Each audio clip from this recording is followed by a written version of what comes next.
Hey, this is Joe Bakhmoutski, and welcome to Simplified Cancer podcast. I got a great conversation for you today. I'm talking to my new friends, Gabrielle and Alex. They have a podcast called Soar Above Cancer, which I love, and we're having a fantastic chat today about what it's really like to be a young adult who's dealing with cancer. It's so fantastic to have you on, guys. Alex, I really want to start with you first. What was life like before cancer? Yeah, so myself at the time of diagnosis, right before that, I was about 20 years old. I was in university, so I was actually studying my Bachelor of Commerce degree. That was interesting. I was very into my academics. I was very interested in school, into the business aspect, working as often as possible on my studies and things like that. And when you're 20, you have a big social life, so I was trying to hang out with friends as often as possible, go out on Friday, Saturday nights, and even physically, I was in the gym as often as possible. I was very active. I was building up muscle, and at that time in your life, you're kind of figuring out where you are in terms of what you want to do, in terms of the type of person you want to be. You're meeting new people, you're meeting new friends. So it was a very fast-paced lifestyle in a sense. And it was at the time where you feel a little bit carefree and on top of the world because when you're 19, 20 years old, first of all, you feel like you know everything. And you feel like when you plan something out, you feel like that's kind of what's going to happen. You're going to see it through fruition. And obviously, at the time of diagnosis, it kind of changes your perspective on things. But prior to that, I was a very active human being, so it was a big drastic change when that happened. Yeah, absolutely. What about you, Gabrielle? What was it like for you? I was also in university, actually, similar experience as Alex. I was 19. I was I had completed my second year of my bachelor's degree. So I was, like Alex, very involved with school, with friends, kind of focusing on just getting it done and enjoying that life of a young adult that, like Alex said, is kind of carefree and really out there, and you get to experience a lot of new things and living on my own for the first time too. And then the diagnosis happens, and then there's that huge drastic switch that a lot of young adults do live, where you might become dependent again and the life just isn't the same. Yeah, absolutely. So, Gabrielle, what was going through your mind when you, I guess, first found out that you had cancer? I tend to like to think that I was really thinking, I've got this. And I think I was to a certain degree. I think I was in denial too at first about how big this cancer experience would actually become. But I like to think that my first initial thought was, I can do this and I've got this, and we can kind of go from there, and whatever happens, I can manage. It won't be easy, but I can manage it. Yeah, it's great that you kind of felt that you could work it out. Alex, did you kind of feel the similar way? I could say so, but initially I would say shocked. I think for the first 10 seconds or so, I didn't really know how to react. And obviously, your parents are in the room, so you want to be strong, but it's a new experience. It's not something you feel like you'd hear at any age, let alone when you're younger. So for myself, I thought it would be maybe easier than I anticipated. Obviously, the words leukemia or cancer in general, you think the worst, but at the same time, you think, okay, I'm young, maybe it'll be okay. All I have to do is deal with the treatment that they're giving with me. It's almost as if you're just saying, here's the tools. Now you just got to do this, and you'll be fine. And so my mentality was, it was just a straight line. Let's just focus on the task at hand, and hopefully with the support of the people around me, then I can be fine. But at the same time, I was so focused on my life prior. I think one of the first thoughts was, oh no, this sucks. I'm not going to be able to stay in school. Not like, oh, my health is in jeopardy. Not, okay, now I'm going to lose 2 years to focus on cancer, right? So your priorities were kind of, weren't really in check. And so Yes. it was definitely a whirlwind. Yeah. But it was, it was difficult to take at first. And so I think my initial thought was, I can do this, but let's at least reach out to my support system and I guess let everybody know what's going on. Yeah, absolutely. And you mentioned that, your parents were there and you're kind of trying to, I guess, not freak out for them as well. So Yeah. what was it like with your family and friends? Did you feel that you had to kind of behave in a certain way? Yeah, it's tough because I think you feel like you have to become sort of be the same person that you were initially. because it's hard when you get all this information. I know one of the first days, everybody came in, the doctor, the new dentist I might be dealing with, the nurses, everyone with all this new information. And you and me and my parents, we knew all of the stuff we had to do within the first couple of months. We knew kind of how the situation went. We had a regular routine, but at the same time, not a lot of people outside of my immediate family kind of knew what was going on. They knew the idea of cancer, but the idea of what comes with that, it's a very vague image of what to expect. So for myself, I felt a lot of the time I had to put on this brave face. I had to kind of be the exact same person. And I didn't really like to be pitied. So I always tried to be as strong as I could possibly could, even though there were certain days where I didn't feel like even talking to anyone. So I did have one thing I will say is an amazing support system. Some of the closest I've ever felt to my family. And they were by far, in a way, the part that made it the easiest for me to actually go through this experience. But I know a lot of the times I kind of felt like I had to be the same strong person, and I had to be as confident as possible because I didn't want to look weak at any point, which is hard because there's some good days and there's some bad days. Yeah, absolutely. It's hard to because yeah, sometimes you just to kind of pull yourself together and you don't really know what to say. Gabriel, what about you? Like, how did you react with other people? So I was really open about my cancer experience. I've always been, and I continue to be, because I think it's important to share that. I've had the misfortune to go through it, through a lot of it. And for me, it was important for me to just be open. And by being open, I think it allowed other people to be a little more comfortable with the experience too, which allowed them to be a little more present in my life. Because when you're diagnosed at 19, you have family who's more than amazing and able to show up, and they know how to, and they just love you unconditionally, so they're able to show up.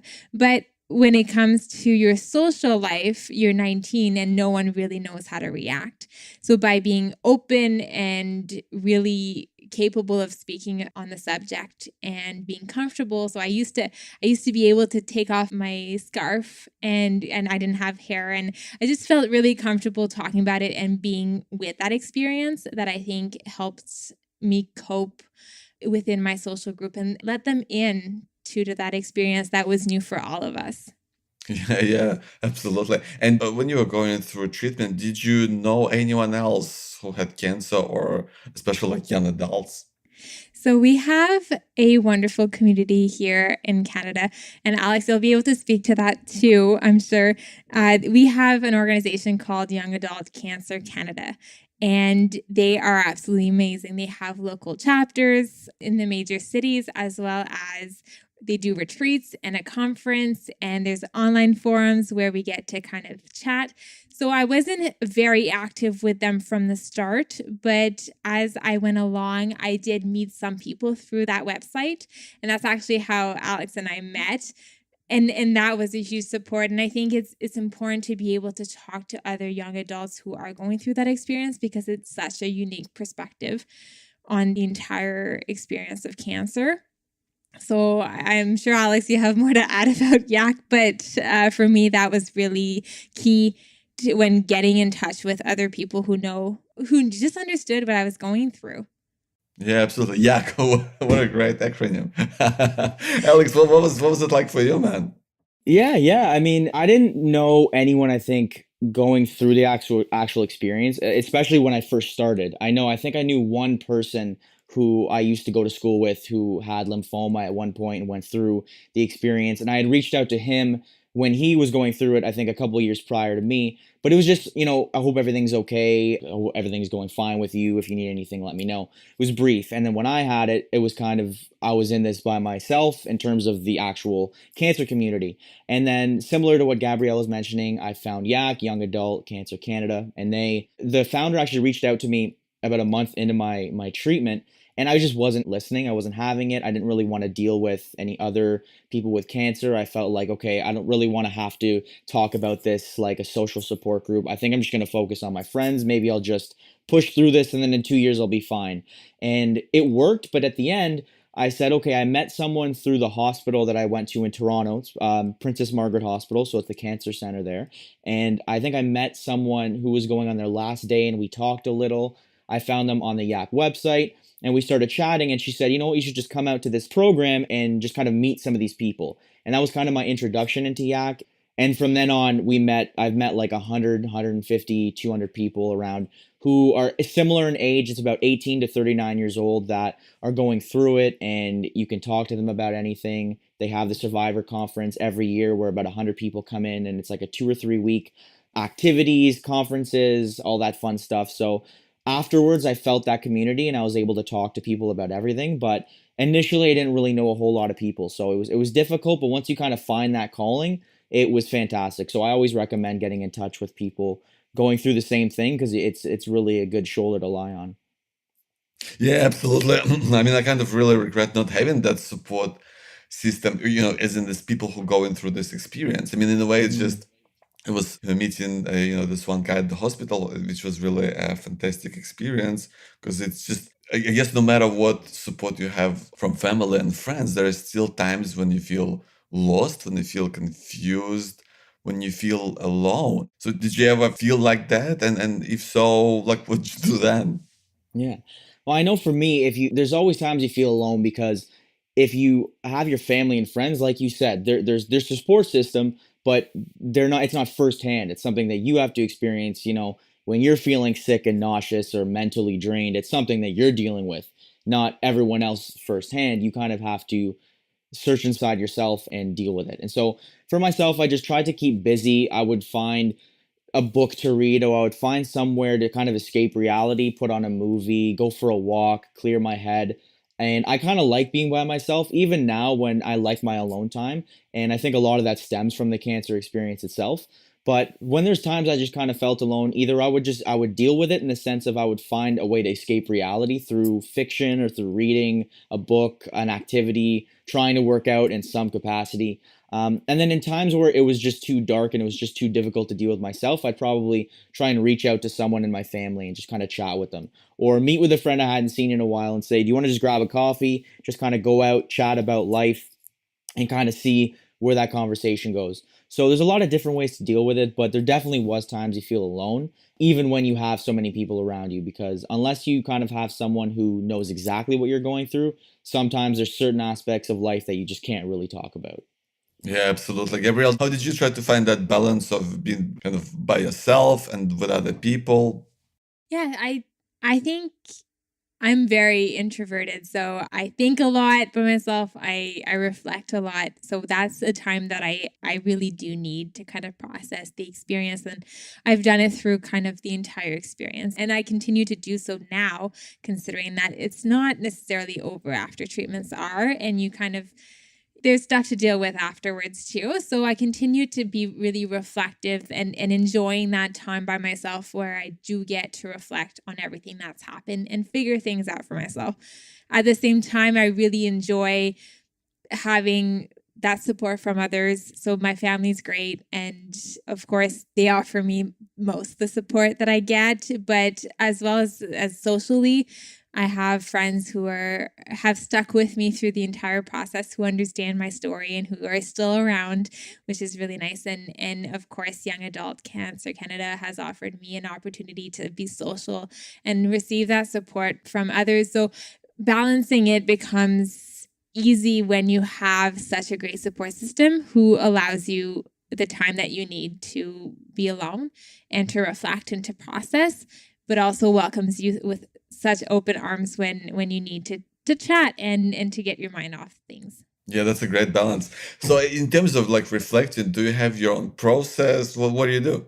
I am just a thinker. I think I just think all the time. That's in my nature and my character. I do have a blog, and Alex and I have the podcast where I do get to reflect a lot.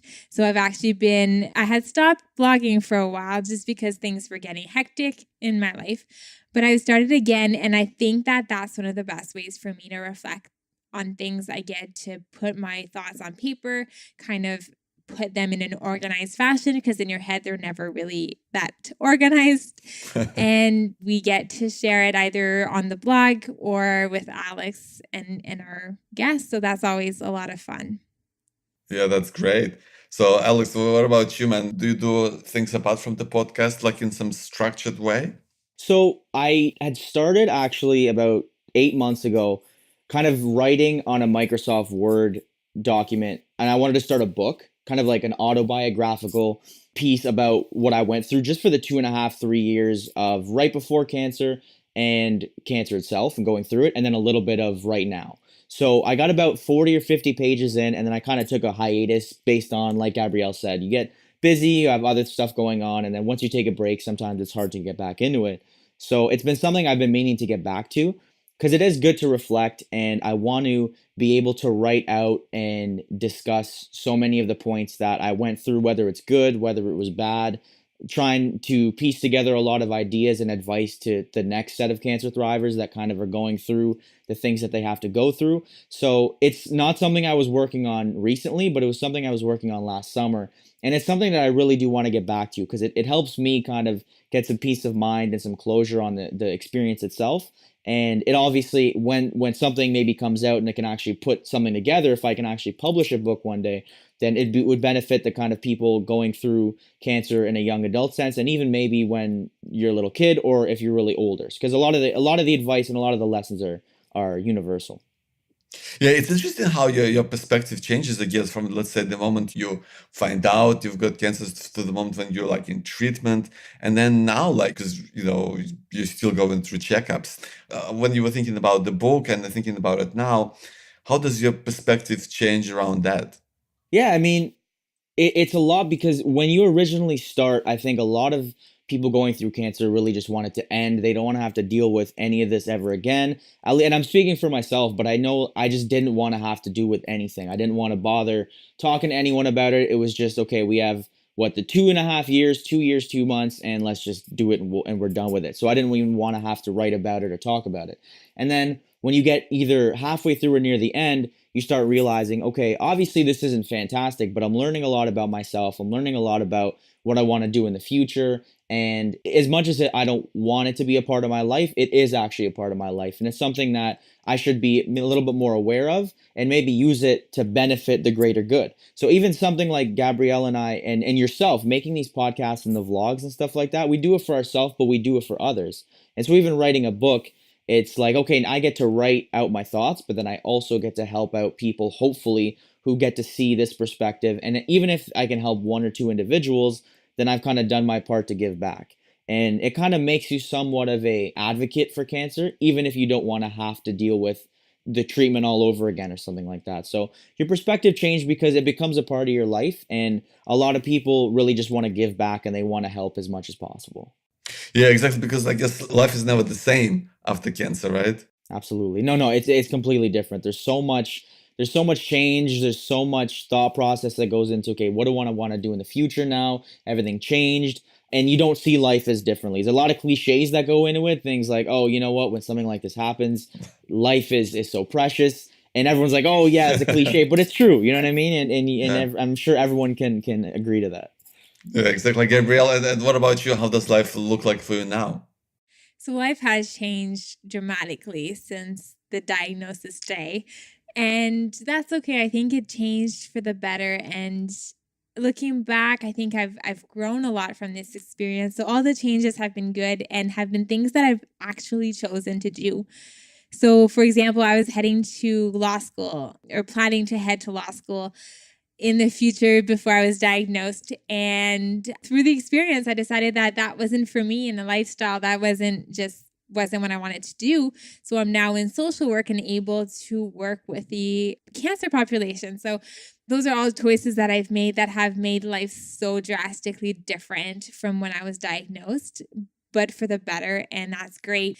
And still today, I think I'm still changing my lifestyle a lot as I go because, like I said earlier, I don't think cancer is done, unfortunately, when you ring that bell or when treatment is over. And I think I'm still learning and still discovering a lot of things about myself that makes life continuously change, which is kind of what life is all about. But yeah, so life is definitely very, very different, but I think all for the better, which is fun and encouraging to hear. Yeah, and I think that is exactly one of the most powerful things that I guess people want to hear. I think, like we touched on the fact that there are times when all of us feel lost and alone. And I think it's important for people at the start of the journey or during this journey to realize that there is life after cancer and that it may be even a better place than where you're at now. But it's just knowing that there is this light at the end of the tunnel, right?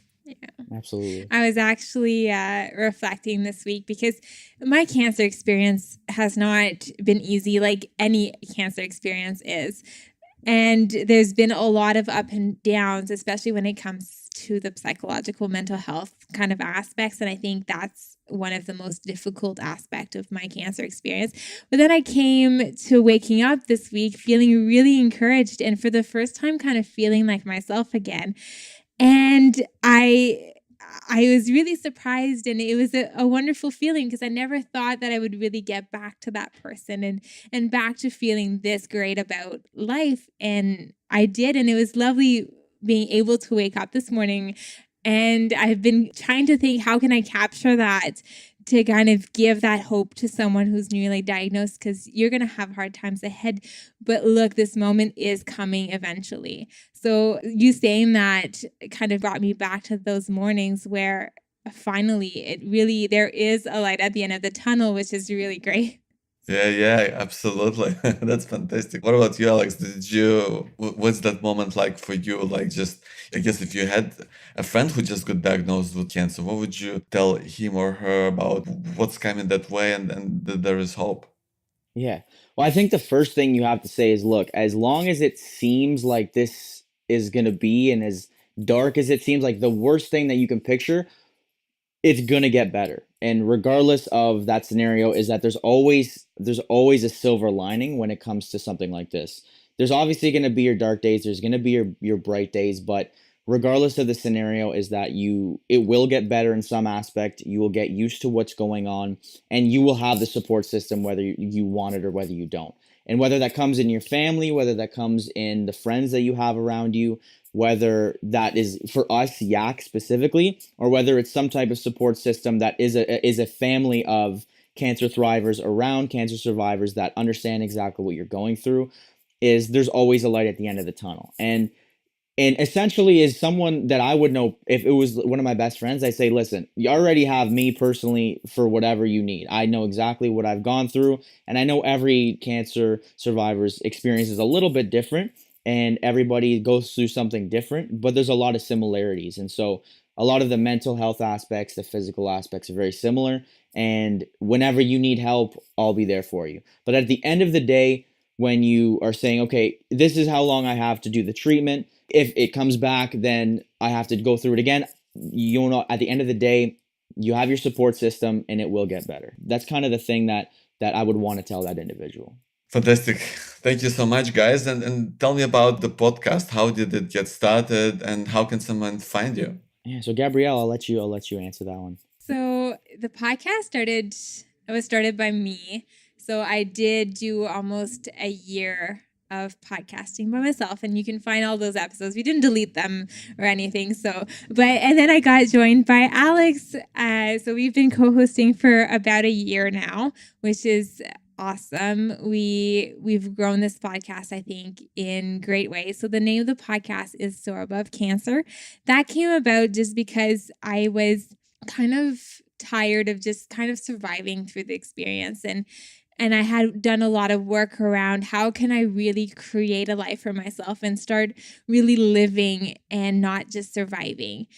And I thought that it was a great opportunity for me to kind of get out there and share my story, which is as much therapeutic as it was to help people. So I think it's for both purposes.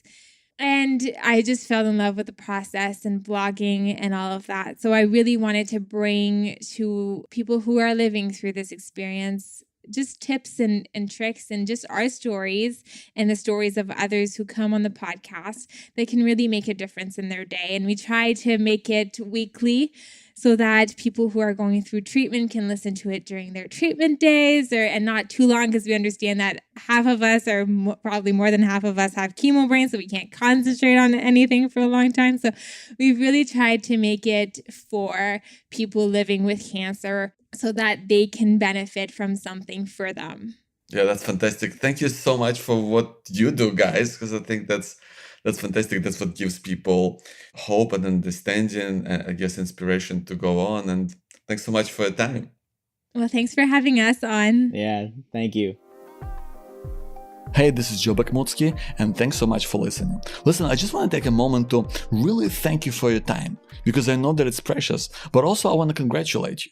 I really want to congratulate you on listening to this podcast, because as we both know, cancer is incredibly hard to deal with, and you don't want to go it alone.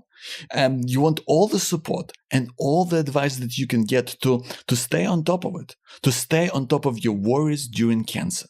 So I want to tell you about the tools that I have available on my website on simplifycancer.com that can really help you. So all of these tools are available under the tools menu on simplifycancer.com. So tool number 1, that's the first visit oncologist checklist. So if the word oncologist bothers you, like I know it really freaked me out, if you are worried about your first appointment, as we all are, then this can really help you with some key questions that you want to ask. The key thing, of course, is having a list like this means that you won't forget something important, which is easy enough to do when you've got a million things going through your head. Plus, it's a handy PDF, so it's easy to print and write down all the answers so you don't forget. So then there is the outcome map. Like, this is a really simple but really powerful tool that I have developed to help you deal with worries about something specific, something that's bothering you right now. So maybe you're waiting for your test results and your mind's off running in a million different directions. Or maybe you've got an ache or pain and you don't know what it is. Like, is it cancer? Is that a side effect from treatment? Or maybe is that something else altogether? So it will kind of help you to put it all together so you can get a bird's eye view and decide how to best deal with it. Number 3 is mastering your emotions during cancer. Now, this is a walk through all the stages that you go through as a patient and as a caregiver, through anger and through guilt and fear, and how you can address your needs, your emotional needs, on every level during cancer. Like, it came about after many discussions that I had with my friend and my colleague. Her name is Jill. Her husband had prostate cancer, so she has this kind of caregiver's perspective, and we both talked about how there are so many times when you go through cancer when you kind of just feel alone and you're struggling, you're on this roller coaster of emotions, and it's kind of full on and it's hard to deal with. So there's an audio version that comes along with it, and there's a link to download the MP3 if that's what you want, or you can just listen to it online and just listen along with the PDF. So another one is Testicular Cancer Support Kit. This has a 1-page summary of what the testicular cancer journey looks like that you can check out for yourself or share with your family or friends. Like, it's got a helicopter view of all the symptoms and treatments and who's involved and what happens when. And it's really great. One kind of page view of what happens during testicular cancer. Plus, the kit also includes ready-to-go email templates for your family, friends, and your workmates, so you can kind of share what's happened. Maybe you want to break the news on cancer, and you don't want to think about and rack your brain on what to write. So you can just copy and paste. You can tweak it a little bit to suit your personality, and you're good to go. And I've also done the same thing for prostate cancer. So check out the prostate cancer support kit. Again, it's showing all the treatment options and stages on 1 page, so you can walk someone through it like someone from your family or a friend. And they know what to expect and how it all happens. And of course, when you sign up for any of my tools that we just talked about, you'll also get an email from me when there's a new episode that's kind of relevant to you right now, and other news from the world of Simplified Cancer. And listen, I'm going to keep on asking you about how I'm doing here. I mean, are you getting what you're looking for? Was there something in particular that really made sense to you? Or is there a question that you want to ask? Or maybe there's just something that you want to get off your chest, like, please, I need to know. Just reply to any of my emails or send me an email right now. My email is joe@simplifycancer.com. So that's JOE@simplifycancer.com, and send me an email whenever you've got anything on your mind. So again, I want to thank you for listening. Till next time.